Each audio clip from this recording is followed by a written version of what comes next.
Le mont Saint-Michel, un rocher sur lequel s'accroche une abbaye dont les origines remontent au 8e siècle.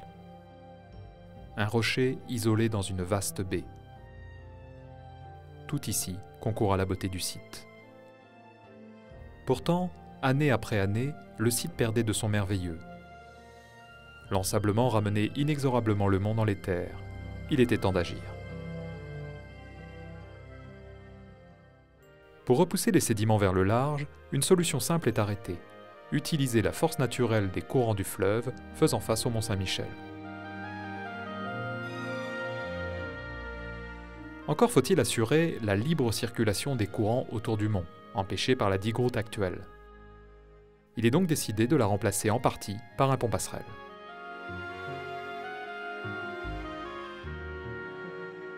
D'une longueur de 756 mètres, son tablier acier de 2000 tonnes reposera sur 2 rangées de piliers fins positionnés tous les 12 mètres.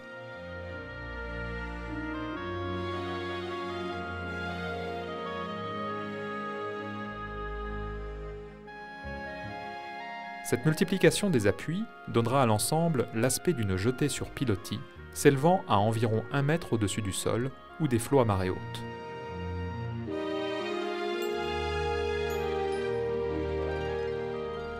Sur cette ossature métallique prendront place dalles béton sur la chaussée centrale pour la circulation des navettes et platelage bois sur les consoles latérales pour le cheminement des piétons. Les réseaux seront, quant à eux, acheminés via des tubes situés en sous-face du tablier.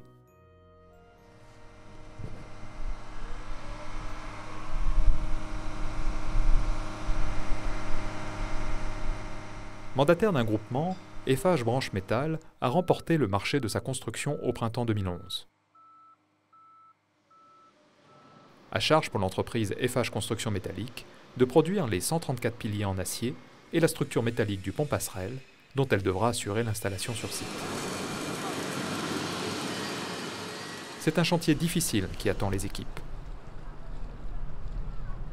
L'environnement est certes magnifique, mais réserve bien des contraintes. Le mont Saint-Michel est connu pour ses sables mouvants. Les marées y sont les plus importantes d'Europe.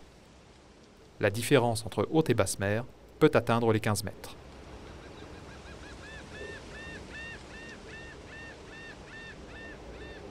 Le projet débute en mai 2011. L'usine de Lauterbourg, en Alsace, en bordure du Rhin, fleuron du groupe, est chargée de produire les pièces. Donc cet ouvrage représente à peu près 50 000 heures sur une charge annuelle de 275 000. Donc c'est pas un petit ouvrage pour nous. La matière arrive en plaques qu'il faut découper en pièces qui seront déformées pour tenir compte des retraits de soudage. Les soudures, ainsi que la géométrie, font l'objet de multiples contrôles avant la phase peinture. La production des pièces doit se faire à un rythme soutenu, de série.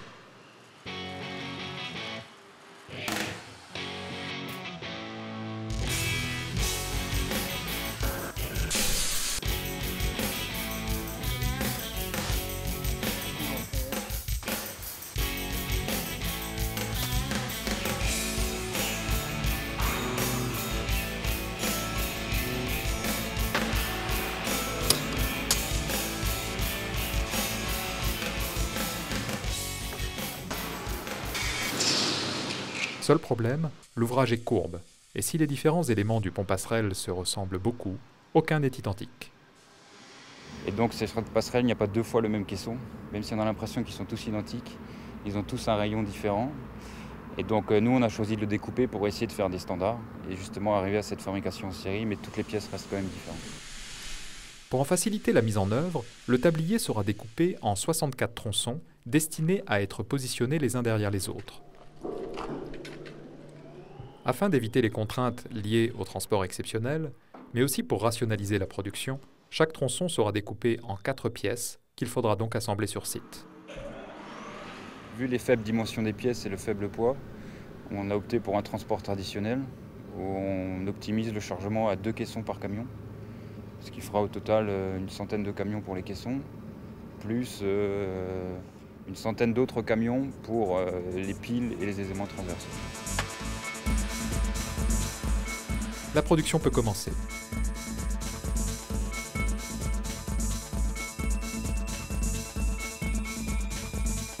Au Mont-Saint-Michel, la base vie se met rapidement en place, entourée par un bâtard d'eau pour la protéger des marées à fort coefficient.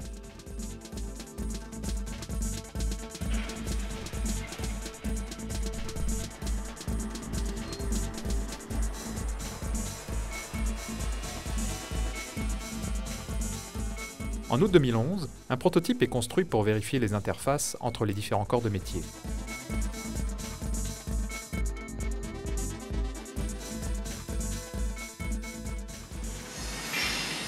Très rapidement, les premiers piliers en acier de 12 mètres de long et de 24 cm de diamètre sont produits et livrés aux co-contractants qui se chargent de les implanter.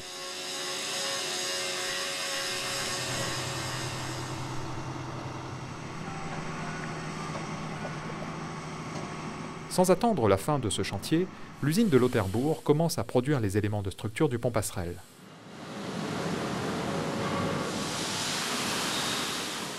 Après découpe, les pièces sont assemblées par soudure.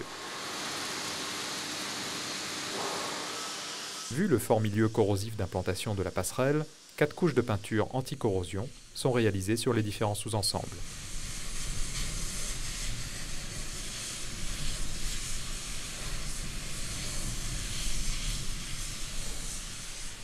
Les contrôles se multiplient pour éviter tout problème de forme et de géométrie.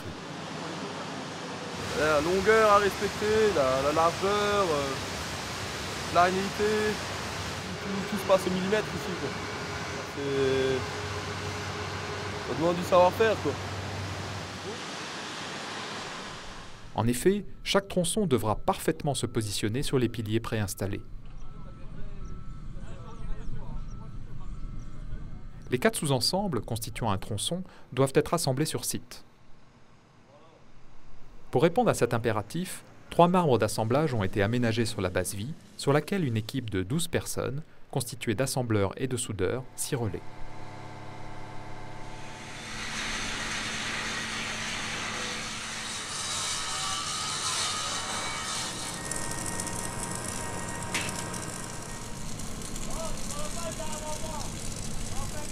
Mai 2012, toutes les piles ne sont pas encore installées, que débute l'installation des tronçons.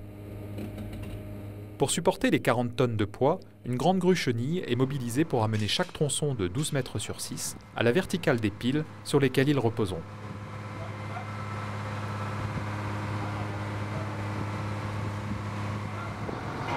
Du moment que vous avez des bons éléments et des bons ouvriers, ça rentre du premier coup. Hein. Tire pas là, mais là, carrément. Tire pas là un petit peu, d'accord. On va y aller, là. Une fois chaque tronçon positionné, il est soudé en pleine pénétration sur les piliers. Soudure très difficile à mettre en œuvre, tube d'un côté, tôle de l'autre, soudure par le dessous, compliquant l'accès, et parfois les pieds dans l'eau. Toutes les soudures qui sont réalisées, que ce soit en atelier ou sur chantier, sont contrôlées par divers moyens, soit de la magnétoscopie, soit par ultrasons. Les soudures sont ensuite peintes pour les protéger de la corrosion. C'est pas pareil qu'un pont TGV ou qu'un pont autoroute. C'est plutôt de la dentelle, là. Bon, il y a la courbe à respecter, il y a tout. Il n'y a rien à négliger. Ça, c'est plus complexe à monter, si c'est vrai. C'est difficile, vraiment c'est difficile. Là, c'est bon. Là, on est au même niveau, les deux, là. Vers toi. Maintenant, tu vas au poteau, là. Pas en plus. C'est vrai qu'une fois on avait été bloqué, c'est vrai. Bon, l'eau elle arrive trop vite, hein. Nous on va doucement.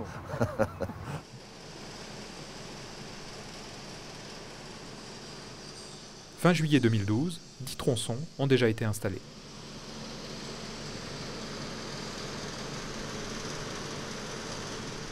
Au rythme d'un tronçon par semaine, le pont passerelle sera livré à l'été 2013. Suivront la mise en œuvre de la couche de roulement, l'installation du platelage bois et le passage des réseaux. Et arrête légèrement de travers. Comme ici, moi je suis fier d'être venu, ça fait bien. Comme le viaduc du Millau, ça m'a fait une bonne expérience, quoi.